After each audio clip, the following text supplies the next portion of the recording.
Reito era un pobre desgraciado que terminó metido en criogenia después de que le detectaran una enfermedad incurable llamada esclerosis celular, justo en medio de un mundo que empezaba a ser azotado por un virus extraño. Antes de entrar en ese sueño helado, se armó de valor y le confesó a su amiga de toda la vida, Erisa, lo que sentía por ella. La respuesta de ella fue fría y confusa, marcada por la rabia de que él dejara la universidad y se entregara al proceso médico que lo separaría durante 5 años. Al final, Reito entró a la cápsula, despidiéndose de su hermano y de su mejor amiga Mahiru, mientras pensaba que no quería ser dejado atrás por el mundo. 5 años después, abrió los ojos en un futuro totalmente distinto. Lo primero que vio fue a Mira, su asistente asignada, quien le confirmó que había pasado todo ese tiempo en sueño frío, que su enfermedad estaba curada y que su médico Takagi había muerto. Entre revisiones médicas y un baño para quitarse el polvo de los años, fue trasladado en un vehículo privado junto a agentes que lo custodiaban como si fuera un VIP. Confundido, exigió respuestas y Mira se encargó de dárselas. 4 años atrás apareció un nuevo virus llamado MK que arrasó con casi toda la población masculina del planeta. Ese virus solo atacaba a los hombres. En cuestión de meses, el 99.9% murió y el mundo quedó gobernado únicamente por mujeres. Solo 5 hombres eran inmunes y él era uno de ellos. Reito pensó que era una broma de mal gusto hasta que escapó del auto y en la calle se dio cuenta de que no había ni un hombre en el lugar. Solo miradas femeninas clavadas en él con una mezcla de curiosidad y deseo. Una mujer incluso intentó abalanzarse, pero los guardias de Mira la detuvieron de inmediato. Fue ahí cuando ella le explicó la realidad. Esos 5 hombres eran ahora los recursos más valiosos de la humanidad y su misión era tan simple como brutal: reproducirse. Reito, terco como siempre, rechazó la propuesta de convertirse en semental para salvar al mundo. Insistía en que la única mujer con la que quería estar era Erisa, aunque ella llevaba desaparecida 3 años y ni su madre había logrado contactarla. Mira le suplicó que cooperara, mostrando datos, videos y pruebas de cómo la humanidad se estaba yendo al carajo, pero él seguía negándose. Incluso cuando lo llevaron a ver a Mahiru, con la esperanza de que ella lo convenciera, solo consiguió que su decisión de encontrar a Erisa fuera más firme. Esa misma noche, Mira intentó seducirlo, quitándose la ropa y ofreciéndose sin rodeos, pero él la rechazó, recordando a Erisa, lo que dejó a la asistente con una mezcla de frustración y rabia. Al día siguiente, volvió a mostrarle candidatas dispuestas a acostarse con él, mujeres jóvenes, bellas y ansiosas, pero Reito se negó otra vez, alegando que no era un animal. Mira entonces lo enfrentó con la cruda realidad. Miles de mujeres estaban muriendo en la miseria y la única salida era que él les diera hijos. Aún así, él puso una condición: le daría un mes para encontrar a Erisa y solo con ella cumpliría esa tarea. Mientras tanto, otro de los sobrevivientes, Kyoji, disfrutaba de su nueva vida rodeado de lujos y placer. Era tratado como rey, con comidas finas, sirvientas y hasta estrellas de televisión como amantes, a quienes usaba sin remordimientos. A diferencia de Reito, él se aceptaba sin problemas su papel de semental y ya había dejado embarazada a una mujer, convirtiéndose en el ejemplo que la organización quería que los demás siguieran. Reito, en cambio, seguía resistiéndose a esa presión, encerrado entre los cuidados exagerados de Mira, las provocaciones constantes y la sombra de la desaparición de Erisa que no lo dejaba en paz. Entre entrenamientos, estudios médicos y comidas preparadas por los mejores chefs del mundo, la realidad era que su vida había pasado de enfermo olvidado a convertirse en el hombre más deseado del planeta, con millones de mujeres viéndolo como la última esperanza de la humanidad. Pero aún así, él se negaba a ceder. Un corte de energía en su habitación lo llevó a cruzarse con Akane, una de las científicas más importantes de la organización. Ella apareció de la nada, se burló de él y dejó en claro que, le gustara o no, tarde o temprano iba a ser arrastrado al juego de supervivencia, en el que ahora el destino lo había metido. Reito intentó apartar a Akane, pero ella se le fue de encima con provocaciones hasta que él terminó desmayándose sobre su cuerpo. Despertó horas después con la cabeza hecha trizas y se dio cuenta de que lo habían llevado de vuelta a su habitación. Entre las sábanas apareció Sui, una chica callada que pronto se reveló como parte del equipo asignado para cuidarlo. Reito dedujo que ella era la médico, mientras que Akane sería la guardaespaldas, aunque poco después descubrió que era al revés. Esa noche apenas pudo dormir, temiendo que lo presionaran de nuevo. Al día siguiente habló con Mira sobre su plan de encontrar a Erisa. Le explicó que estaba seguro de que seguía viva porque ella tenía el colgante que él mismo le había dado, un amuleto con un transmisor que aún emitía señales. Mientras recorrían los alrededores, fueron atacados por un oso. Reito, en un arranque de valentía, empujó a Sui para salvarla y terminó herido. Fue entonces cuando ella demostró que no era ninguna débil. Con una patada brutal, dejó inconsciente al animal. Akane le explicó que Sui era la verdadera guardaespaldas, mientras ella se encargaría de vigilar su salud más de cerca. Más tarde, Mira lo llevó a lo que quedaba del laboratorio donde Erisa había trabajado. El lugar estaba destrozado por un robo ocurrido años atrás, cuando toda su investigación sobre el virus MK fue saqueada. Reito encontró una foto de cuando eran niños y recordó el día en que Erisa le dijo que se convertiría en doctora para curar todas las enfermedades del mundo, después de perder a su perro enfermo. Él, como siempre, prometió seguirla para apoyarla. Ahora, mirando esos restos, sintió que debía ser fiel a esa promesa. Preguntó cuántos hombres estaban aún en sueño frío y le respondieron que eran millones. Entonces pensó que, incluso si aceptaba la absurda misión de engendrar hijos, apenas podría llegar a un centenar por año, una cifra insignificante en comparación con lo que se lograría si los demás fueran despertados. Con esa lógica en mente, declaró que encontraría la cura para el virus MK. Mira quedó sorprendida por su firmeza. En otro punto de la ciudad, Mahiru repartía dulces a niños huérfanos cuando vio en una transmisión en vivo a su hermano anunciando su decisión al mundo. Reito apareció en las pantallas asegurando que trabajaría para desarrollar una cura y pidiendo esperanza. Aunque Mahiru se enojó por la imprudencia de su hermano, él explicó que gracias a ese movimiento ahora tenía acceso a laboratorios y recursos para investigar. Entre esas instalaciones encontró una muñeca de Erisa que guardaba un mensaje oculto. Al revisarlo, descubrió que ella había descubierto algo terrible. El virus MK había sido creado por el hombre. Eso significaba que no podían confiar en las autoridades que decían combatirlo. Esa noche salió a caminar con Mira. Hablaron sobre lo ocurrido, sobre Erisa y hasta sobre lo que había pasado con el oso. Él se disculpó mientras ella lo escuchaba con calma, asegurándole que, pese a todo, era alguien demasiado amable para este mundo. Al mismo tiempo, un consejo secreto de mujeres observaba sus movimientos. Comentaban cómo Kyoji ya había estado con casi 100 mujeres y tenía más de 20 embarazadas, gracias a la gestión de su asistente Neneko. Para ellas, Reito y Mira eran un fracaso, así que decidieron descongelar a un tercer hombre. Ese hombre era Shota. 5 años atrás, Shota había sido víctima de acoso brutal por parte de un grupo de compañeros que lo humillaban y lo trataban como basura. Sus amigos lo abandonaron y su único refugio era el piano y la compañía de su maestra Yuzuki. Un día le diagnosticaron esclerosis celular y nadie en la escuela se preocupó por él. Al poco tiempo lo metieron en sueño frío, sin familiares que lo despidieran, con la esperanza de que el mundo fuera distinto cuando despertara. 5 años después, abrió los ojos en una habitación de lujo, con Karen como su asistente personal. Ella lo recibió con confeti y sonrisas, y le explicó que pertenecía a la Udolu, la organización que ahora controlaba el planeta. Le dijo que no estaba solo, que aún quedaban algunos hombres vivos, aunque su situación era incierta. Le aclaró que su vida se limitaría a la escuela y que ella estaría para atenderlo. En su regreso a clases, notó que las chicas lo trataban con amabilidad extraña. Luego se reencontró con Yuzuki, que lo abrazó emocionada. Karen en la sombra planeaba su siguiente movimiento, incluso manipulando a la maestra para acercarlo más. Al final del día, Yuzuki lo invitó a su dormitorio, donde el reencuentro se tornó en una relación íntima. Mientras tanto, Karen le presentaba a las chicas más destacadas de la escuela: Shunka, una estudiante elegante; Natsu, la heredera de una familia poderosa; Tudo, atleta de físico imponente; y Shifuyu, una niña insolente de lengua afilada. Todas ellas formarían parte de su nueva vida en este mundo controlado por mujeres. Shota, que en el pasado había llorado por ser un paria, ahora se encontraba rodeado de atenciones y a punto de experimentar un destino que nunca imaginó. Shota empezó a dejarse llevar en sus encuentros con Yuzuki, mostrando una confianza que no había tenido antes. La maestra lo felicitó por su ímpetu, mientras Karen, escuchando tras la puerta, se mostró satisfecha con el avance. Al día siguiente, en clase, Shota no podía sacar de la cabeza lo que había compartido con ella, hasta que Natsu se le acercó con preguntas sobre sus gustos y le mostró la actuación de una de sus ídolos favoritas. En medio de la charla apareció Chifuyu, asegurando ser aún más fanática de los ídolos, lo que rompió el momento. Más tarde, Shota fue al gimnasio de la escuela, donde vio a Tudo exhibiendo sus habilidades en el voleibol. Chifuyu lo acusó de mirarle los pechos, lo que desató los celos de Shunka, quien la retó a un partido. Tudo aceptó y lanzó un remate tan fuerte que terminó rebotando en Chifuyu y golpeando de lleno a Shota en la cara. Herido, fue atendido por Yuzuki, que aprovechó el momento para confesarle que desde aquella primera vez su corazón no dejaba de tranquilizarse. Shota se lanzó de nuevo sobre ella, convirtiendo la enfermería en otro de sus espacios de desahogo. El vínculo entre ambos creció tanto que no podían dejar de buscarse en los recreos, después de clase o por las noches en la habitación de él. Una mañana, Yuzuki lo invitó a pasar el día juntos, pero pronto volvió a insistir en que siguieran metidos en la cama. Mientras tanto, Karen continuaba moviendo los hilos. Lo llevó a la piscina de la escuela, animó a las chicas a acercarse y se burló de Shota por estar agotado de tanto ejercicio nocturno con la maestra. Durante la práctica de natación, Tudo intentó disculparse por lo ocurrido en el gimnasio, pero Shunka interrumpió, quitándose el bikini frente a todos. Entre juegos, Tudo la lanzó a la parte más honda, mientras Shota observaba todo con la presión de saberse en el centro de las miradas. Esa noche, Yuzuki lo llamó por videollamada para disculparse, pero no pudo verlo porque estaba ocupada. Entonces apareció Natsu en su habitación, diciendo que se quedaría allí por un problema en otra sala. Karen confirmó la versión, explicándole que compartiría la habitación con ella por una semana. Al principio Shota se mostró incómodo, pero Natsu lo empujaba con actitudes provocadoras, incluso pidiéndole que la ayudara a vestirse, porque en su mansión siempre tenía sirvientas. Mientras la asistía, notó una cicatriz en su espalda, lo que despertó aún más dudas. Con el tiempo, Natsu Natsu confesó que había estado destinada a casarse por conveniencia, pero el virus acabó con su padre y con el hombre que le habían impuesto. Reconoció que, aunque sonara cruel, se alegraba de que el MK hubiera cambiado su destino. También admitió que lo había amado desde que lo vio por primera vez. Esa noche se entregó a él sin reservas, mostrándose mucho más apasionada de lo que aparentaba en clase. Mientras todo eso ocurría, Reito enfrentaba su propio caos. La UW había producido programas de televisión sobre él, mostrando cada paso que daba como si fuera una estrella. Preguntó por Mahiru y Mira le advirtió que era peligroso que pasara tanto tiempo en zonas de refugiados, pues si descubrieran que era su hermana, podría correr riesgo. Después se encontró con Kyoji, que le mostró estudios médicos y se jactó de que pronto sería padre, burlándose de él antes de irse con su grupo de mujeres. En paralelo, Shota trataba de disculparse con Yuzuki por lo sucedido con Natsu, pero ella, herida, le dejó claro que no podía aferrarse a una sola mujer. Salió llorando mientras él buscaba respuestas con Karen. Ella le confesó que la escuela había sido creada como un espacio para que él estuviera con tantas chicas como quisiera, asegurando que ninguna era obligada, todas lo deseaban por decisión propia. Frente a sus ojos, las chicas confirmaron una por una que querían estar con él. En las oficinas de la UDU, la situación con Shota era vista como un éxito, mientras que Reito seguía siendo un fracaso por resistirse a cooperar. El consejo decidió remover a Mira de su cargo como asistente personal. La noticia cayó como un balde de agua fría sobre Reito, quien estalló al enterarse de que sus nuevas asistentes serían María, una investigadora, y Ria, una oficial de relaciones ciudadanas. Le explicaron que por su fama creciente era necesario reforzar su entorno. Aunque Reito reclamó, le advirtieron que Mira solo podría quedarse cerca como acompañante ocasional, pero no como su apoyo principal. Ria fue aún más dura, culpándolo de que Mira hubiera perdido el puesto y asegurando que restringiría su libertad si seguía negándose a cumplir su papel de hombre. Reito, frustrado, defendió a Mira, pero terminó enfrentándose a una realidad impuesta. Con su equipo fue trasladado a Kimon City, donde lo esperaban fuentes termales y la promesa de reunirse con un investigador clave del virus MK. En el viaje, por un accidente derramó bebidas sobre Maria y mientras ella se cambiaba en el baño, confesó que siempre actuaba con temor en su presencia, incapaz de acostumbrarse a estar cerca de un hombre. Maria habló de su especialidad en virología y comentó teorías sobre cómo los virus podían originarse desde tiempos remotos y solo manifestarse en ciertas eras. Reito, intrigado, le planteó la posibilidad de que el MK hubiera sido creado por el hombre, lo que encendió aún más su curiosidad. Ella reveló que la primera víctima registrada había aparecido precisamente en Kimon City. El grupo llegó a un resort con aguas termales y en un intento por relajarse, Reito se sumergió en un baño al aire libre. No pasó mucho tiempo antes de que las chicas entraran a la piscina. Incómodo, intentó marcharse, pero Akane lo retuvo para que les lavara la espalda a todas. Reito, contra su voluntad, terminó haciéndolo hasta que la situación con Akane se volvió demasiado provocadora y escapó del lugar. Al día siguiente visitaron a Taniguchi, la viuda de la primera víctima del MK. Ella se mostró hostil, rechazando cualquier pregunta y asegurando que odiaba a los médicos. Reito trató de ganarse su confianza, pero los echó sin dudar. Más tarde, Maria le explicó que el virus apareció en múltiples puntos del mundo al mismo tiempo, lo que dificultaba rastrear su origen. Taniguchi, por su parte, mantenía un contacto secreto con Erisa, mostrándose mucho más involucrada de lo que aparentaba. Cuando Reito insistió de nuevo en hablar con ella, Ria lo expuso delante de todos, mencionando que aún no había estado con ninguna mujer y cuestionando por qué rechazaba el papel que le ofrecían. Reito le respondió que amaba a alguien y que encontrar una cura era la forma en que asumía su responsabilidad con el mundo. Más tarde, al entrar en la sauna, Reito se topó con Chloe, una estudiante de intercambio estadounidense. Ella lo chantajeó con exponerlo si intentaba huir y lo retó a resistir el calor más que ella. Entre provocaciones, le confesó que deseaba saciar con él sus fantasías, pero Reito se mantuvo firme hasta que terminó desplomándose por el calor. Chloe lo llevó al resort y volvió a provocarlo, alimentando rumores entre las demás. Tiempo después, Taniguchi se reunió con Mira en secreto. Aunque la llamó egoísta, admitió que Reito tenía la determinación de salvar al mundo a su manera. Cuando Reito regresó, ella le preguntó si algún día tendría hijos, y él respondió que solo lo haría con Erisa. Convencida, finalmente aceptó compartir información sobre su marido. Sin embargo, esa misma noche, un hombre misterioso irrumpió en su habitación e inyectó algo en su cuerpo, deteriorando aún más su salud. Antes de caer, logró dejarle a Reito una foto antigua que guardaba pistas importantes. El equipo viajó a un hospital donde el esposo de Taniguchi había estado internado tras contraer el virus. El lugar estaba en ruinas, abandonado y rodeado de campos de refugiados. Reito cuestionó si la UW solo se preocupaba por quienes vivían en el centro de la ciudad, a lo que Maria respondió con evasivas, asegurando que hacían lo posible por revivir a los hombres en criogenia. El recorrido fue interrumpido por una tormenta que desató el pánico en Sui. En paralelo, Kyoji seguía rodeado de lujos y mujeres, pero ya mostraba signos de aburrimiento ante la rutina de placeres. Mientras tanto, Akane confrontaba a Ria, acusándola de estar implicada en el envenenamiento de Taniguchi. Ria negó tener pruebas para su coartada y solo mencionó a un tal doctor Kihara, lo que levantó aún más sospechas. De regreso, Ria devolvió a Reito la foto que Taniguchi le había entregado. Él la examinó con detalle detalle hasta que, al acercarla al reloj especial que guardaba, apareció información oculta relacionada con el virus MK.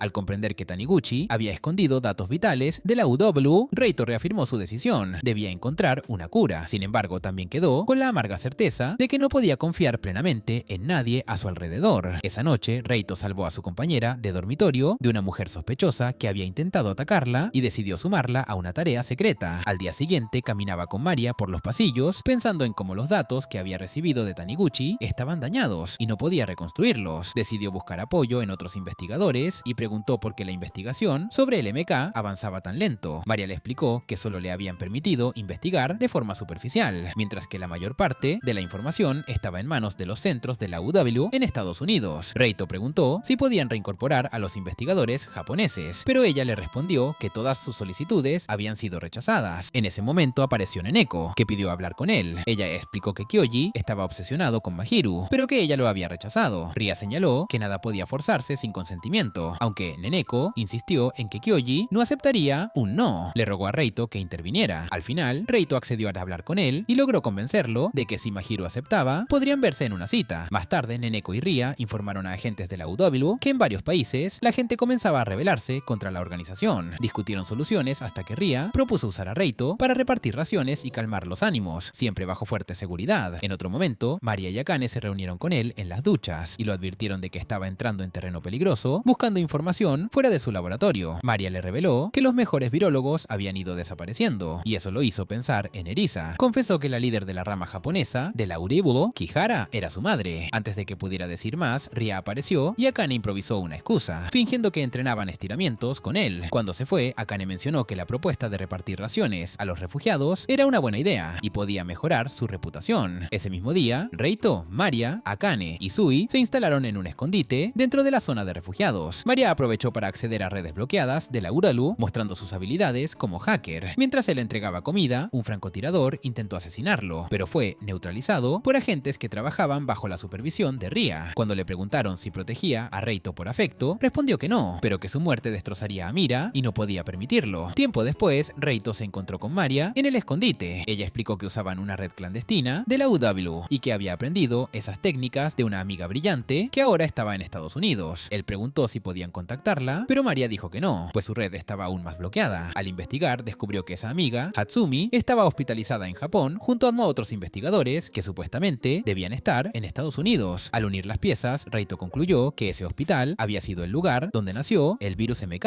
Mientras tanto, Shota no podía dejar de pensar en las palabras de Karen sobre la escuela como un patio de juegos diseñado para él. Natsu trató de seducirlo, pero él se resistió y salió a caminar. Karen lo interceptó y le recordó que no podía salir de la escuela. Entre bromas, dijo que él valía más que todo el oro del mundo y que solo sería libre al graduarse. Como despedida, le aconsejó disfrutar con Natsu y le adelantó que pronto tendría un nuevo compañero de cuarto. Al día siguiente, las chicas sacaron suertes para decidir quién compartiría la habitación de Shota. Ni Chifuyu ni Shunka resultaron elegidas, y al final la ganadora fue Rika, una joven atractiva que poco después lo acorraló en el baño pidiéndole tiempo personal. Él entró en pánico al recordar a su antigua agresora Erika, creyendo que eran demasiado parecidas, y huyó. Se refugió en una sala privada de la escuela y allí se topó con Shunka, quien le preguntó por las cicatrices que había visto en su cuerpo. Shota, quebrado, le confesó su pasado lleno de humillaciones, los abusos que soportó y cómo incluso sus amigos lo habían abandonado. Para su sorpresa, Shunka le mostró moretones propios y confesó que ella también había sido acosada en la secundaria. Shota confesó que, aunque había hecho amigos en la escuela, esa vieja sala seguía siendo su refugio personal, un espacio donde podía aislarse del ruido y olvidar los recuerdos de su pasado. La conversación con Shunka lo llevó a abrirse de verdad, a mostrarle sus cicatrices y a escuchar cómo ella también había sufrido abusos. Esa conexión se volvió intensa y acabaron compartiendo un momento íntimo que lo marcó profundamente. Cuando regresaron a su habitación, Rika lo sorprendió y estalló en celos. Exigía respeto por su turno semanal, mientras Shunka afirmaba que era decisión de Shota. La discusión escaló y ambas se enfrentaron con la tensión acumulada, peleando por quién se quedaría con él. Esa noche, Shota se dio cuenta de cuánto extrañaba a Yuzuki, pero ella seguía sin responder a sus llamadas, lo que lo hizo pensar que lo evitaba por estar involucrado con otras chicas. Tudo se acercó a él y le preguntó cómo llevaba la convivencia con Rika. Shota, cansado, confesó que era agotador. Ella notó un moretón en su frente y, entre bromas y cercanías, terminó mostrándole su cuerpo sin reservas, dejándolo sorprendido. Aunque intentó huir, al día siguiente volvió a verla en el gimnasio y, tras disculparse, terminó enredado con ella cuando cerró las puertas y lo dominó con una pasión desbordada. Tudo admitió que no podía sacárselo de la cabeza cabeza y lo llevó al límite de sus fantasías. Mientras tanto, Karen reorganizó la dinámica de las habitaciones. Ahora cada día una chica diferente debía atender a Shota, empezando por Rika. Además, añadió una regla: debía dar un beso matutino a la compañera asignada. Shota, incómodo, se negó, pero Karen obligó a todos a apartar la mirada para que el beso ocurriera. La presión lo hizo tropezar y herirse, por lo que acabó en la enfermería. Allí recibió cuidados de varias chicas, quienes incluso jugaron piedra, papel o tijera para decidir el orden en el que se acercarían a él. La reputación de Shota crecía al punto de ser comentada por otras alumnas como si fuera una leyenda. Sin embargo, lo que lo sacudió fue la noticia de que Yuzuki había sido transferida a otra escuela por 2 años. Hundido en desesperación, descargó su rabia contra Karen, quien lo tranquilizó prometiendo que volvería a verla. Poco después, Karen anunció la llegada de una estudiante transferida, Shion, una joven que en el pasado había sido la reina de belleza de su escuela. Shota la recordaba con amargura porque durante sus años de acoso, ella se había burlado de él. Ahora Shion le pedía ayuda para cumplir su sueño de ser artista, pero él la rechazó de inmediato, señalando que no olvidaba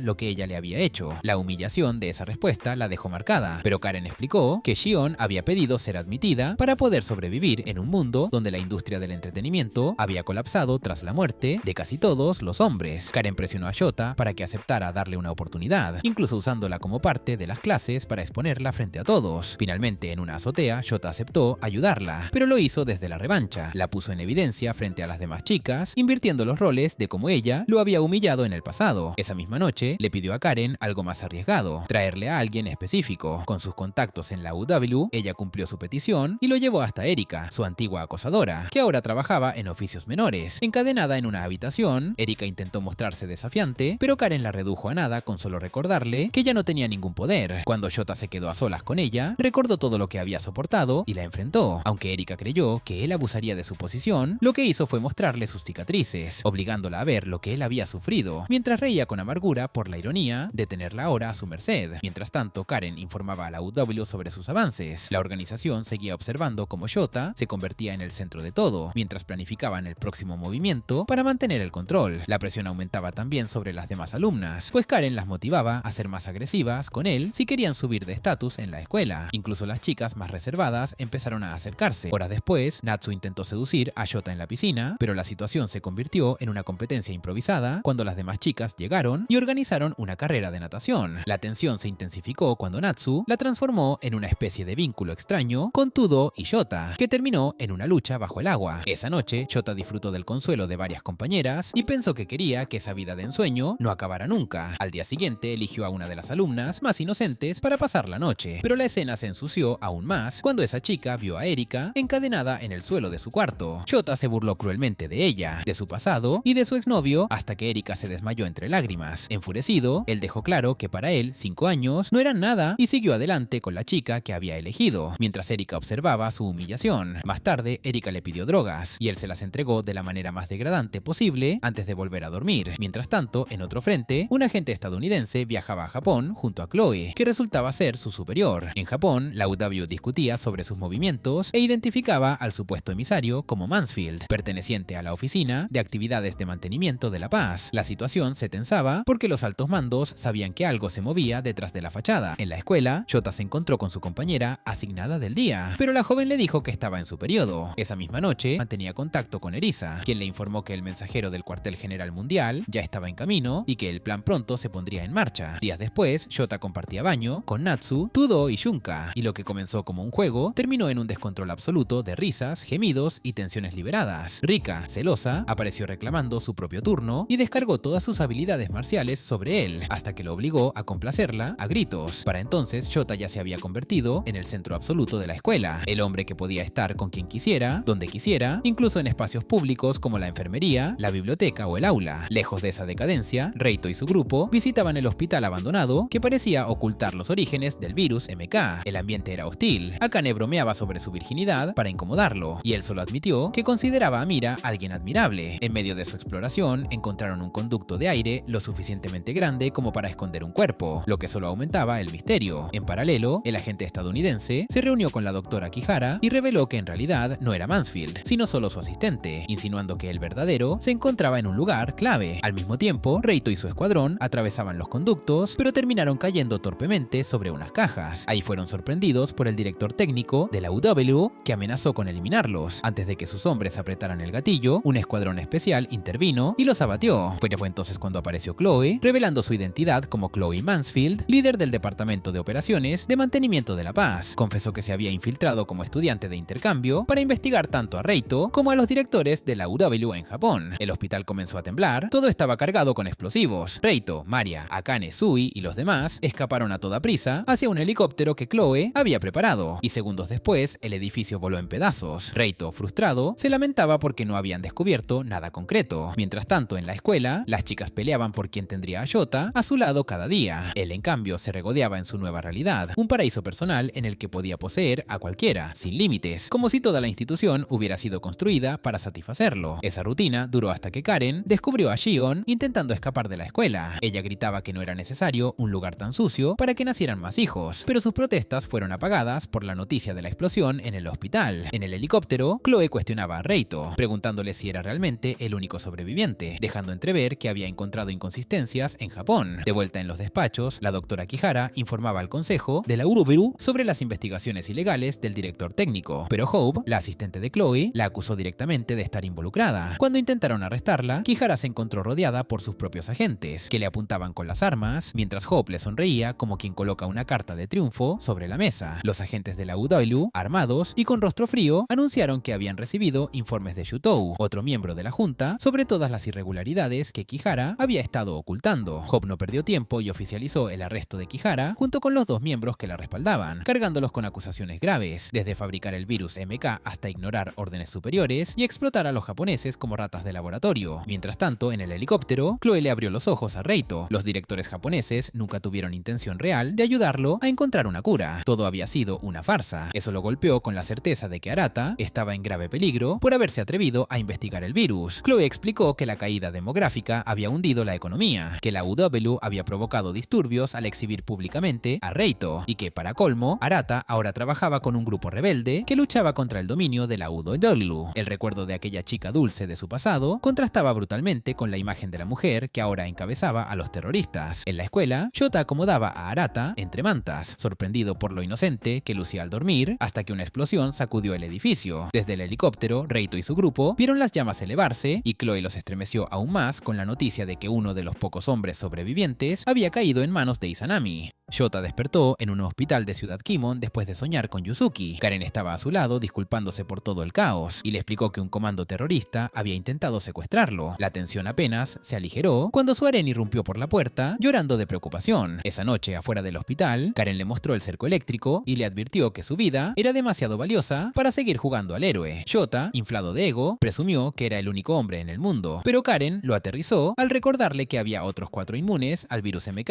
antiguos pacientes de esclerosis celular, lo que lo dejó aterrado ante la idea de volver a ser víctima de acoso. Ella, pragmática, le confesó su ambición de convertirse en la mujer número 1 del planeta, y cuando él le preguntó si quería un hijo suyo, ella respondió con una metáfora deportiva. Prefería dirigir el partido desde la banca que ser jugadora. Se sellaron en un apretón de manos, sin notar que un espía de Izanami los observaba a la distancia. Ese espía reportó a Arata que Shota no pudo ser capturado, pero ella sonrió satisfecha. Ya tenían en su poder al 4.º hombre inmune al virus, Zen. En paralelo, Chloe le contaba a Reito que Izanami había usado su llegada a Japón para ganar simpatías y que Arata era ahora uno de sus líderes. Él preguntó qué seguía, pero ella desvió el tema, destacando lo sorprendente que era su negativa a obedecer ciegamente, a diferencia de Kiyuji. Más tarde, Chloe informó a sus superiores que tenía control sobre todos los hombres inmunes, salvo el número 4, ahora cautivo de los terroristas, y sugirió que Kiyuji había cedido a las órdenes porque se había enamorado. Reito, perdido en sus pensamientos, recibió una señal en el colgante de Arata. Antes de rastrear rastrearla, Akane lo arrastró al baño para hablar. Le confesó que dudaba que su madre, Kihara, fuera culpable del virus MK, recordando cómo incluso había faltado al funeral de su hermano porque estaba trabajando por salvar vidas. Reito la consoló, prometiendo pedirle a Chloe que organizara un encuentro con ella. En ese instante, Arata apareció en una transmisión global, presentó a Izanami como un frente para liberar al mundo del yugo de la Urubebu, reveló la existencia oculta de Zen y mostró satélites contaminados con MK como prueba de que la UDI había propagado el virus. Denunció que su verdadero plan era un mundo sin hombres, donde las mujeres parirían usando solo sus propios genes. Su discurso culminó con un llamado a proteger a todo hombre vivo y entregarles incluso a los que permanecían en sueño frío. La transmisión fue cortada bruscamente y reemplazada por propaganda de la UW que la tachaba de mentirosa. Reito exigió respuestas a Chloe, pero ella intentó manipularlo pintando a Arata como villana. Después informó a sus jefes que las mujeres en el poder ya habían sido adoctrinadas y que el plan avanzaba sin freno. Sin embargo, sus superiores la advirtieron. Tuviera cuidado con Reito. En paralelo, Akane logró contactar a Kihara y luego, junto a Maria Izui, se reunió con Reito en su habitación, donde se encontraron con Shota. Ahora parecía un pirata elegante, rejuvenecido gracias a una cápsula anti-envejecimiento aplicada por Karen. Él mismo se presentó, contando que había vivido en Ciudad Kimon antes de un ataque terrorista. Karen presionó a Reito por su opinión sobre Chloe y él, aunque desconfiaba de su insistencia en llamar terrorista a Arata, admitió que le debía la vida. En otra sala, Maria se reencontró con Chifuyu, su hermana menor, y la abrazó con lágrimas de alivio al verla sobrevivir. Pero el momento se volvió incómodo cuando Chifuyu insinuó que Maria había estado demasiado cerca de Reito. Más tarde, Shota preguntó por Yuzuki, pero Karen respondió que había sido enviada a un lugar secreto después de los atentados. Esa misma noche, Reito se encerró con Mira en la ducha, único lugar libre de micrófonos. Le confesó todo lo que había descubierto y le rogó unirse a él para escapar y encontrar la verdad. Mira lo rechazó, condicionando su lealtad a que él se entregara a sus deseos. Él se quebró, llorando, incapaz de corresponderle. Ella recordó la primera vez que lo vio en un laboratorio, cuando él intentó consolarla con torpeza. Esa intimidad fue interrumpida por Hope y sus guardias, que entraron a la fuerza para arrestarlos. En el trayecto, Hope reveló que el resto del grupo ya había sido capturado y que los trasladaría a Estados Unidos para mantenerlos fuera del alcance de Izanami. Pero Akane y Izui emboscaron a los guardias, eliminándolos en segundos. Hope reaccionó apuntando con su pistola a la cabeza de Mira. En ese instante, Ria apareció junto a Maria y, sin vacilar, disparó un taser directo al cuello de Hope, dejándola inconsciente en el suelo. En medio del caos, Chloe se reunió con Shota y Karen en una sala apartada. Allí, Karen pidió un trato antes de solicitar una audiencia con los llamados Tres Reyes Magos, los tres genios que dirigían la Urelu. Eran hombres de distintas edades y orígenes, pero compartían dos cosas: su intelecto descomunal y un odio visceral hacia los hombres. Chloe aceptó darles la oportunidad siempre y cuando Shota cooperara con ella. Karen además hizo una tercera petición: convertirse en la máxima autoridad de Japón como directora de asuntos nacionales de la Urebu. Mientras tanto, Reito y su grupo fueron conducidos a una habitación aislada, donde se reunió con Mahiru y viejos conocidos. Raya les informó que solo permanecerían allí hasta el atardecer, cuando iniciarían el traslado a otra ubicación. Reito le agradeció su apoyo, pero ella dejó claro que lo hacía por Mira y no por él. Esa noche, Shota se sintió como un rey, recibiendo cuidados íntimos de varias de sus chicas al mismo tiempo. Más tarde se topó con Karen, quien le dijo que su comportamiento ya era más propio de un adulto. Shota le preguntó por la respuesta de Chloe a sus peticiones y ella explicó que seguía pendiente, antes de revelarle que Reito había escapado de la instalación. En paralelo, Raya condujo a Reito y a los demás hacia un barco, donde ella y Mira tomaron rumbos distintos al suyo. Reito le agradeció por todo y ella le prometió cuidar de su hermano Ryu, lo que él reconoció con una segunda muestra de gratitud. Finalmente, se despidió de Mira con un fuerte abrazo, jurando que volvería por ella. Fue entonces cuando Akane le presentó a la gente de Arata, quien anunció que viajaban hacia Taiwán para encontrarse con ella. Durante el trayecto, Reito pensaba en Mira hasta que Mahiru lo interrumpió, entregándole un teléfono que sonaba. Del otro lado estaba Kiyuki, quien lo felicitó por su decisión y le dedicó unas palabras firmes de despedida. Tras colgar, Naneko le preguntó si también planeaba huir como Reito, pero Kiyuki respondió mostrando una foto de todas sus parejas embarazadas y dejó claro que nunca las abandonaría. En la instalación, Chloe ordenó encerrar a Mira y Ria en celdas, mientras pasaba a la siguiente fase de su plan: la exterminación total de los hombres restantes. En otro punto, Karen llevó a Shota a la misma sala donde Mira había conducido a Reito tras despertar. Allí se fijó en una joven actriz de cabello rosa. Karen le informó que había llegado a un acuerdo con Chloe que le permitía disfrutar de todas las chicas que quisiera, un privilegio que otros números no tenían. Shota, encantado, aceptó sin dudar. Al mismo tiempo, Reito y su escuadrón llegaron a Taiwán. Allí finalmente se reencontró con Arata. Ambos se abrazaron entre lágrimas y con una determinación renovada se juraron que juntos encontrarían la manera de crear la tan ansiada cura para el virus MK. Y bueno, hasta aquí el resumen. Si te gustó y quieres más, comenta waifus y me pondré manos a la obra.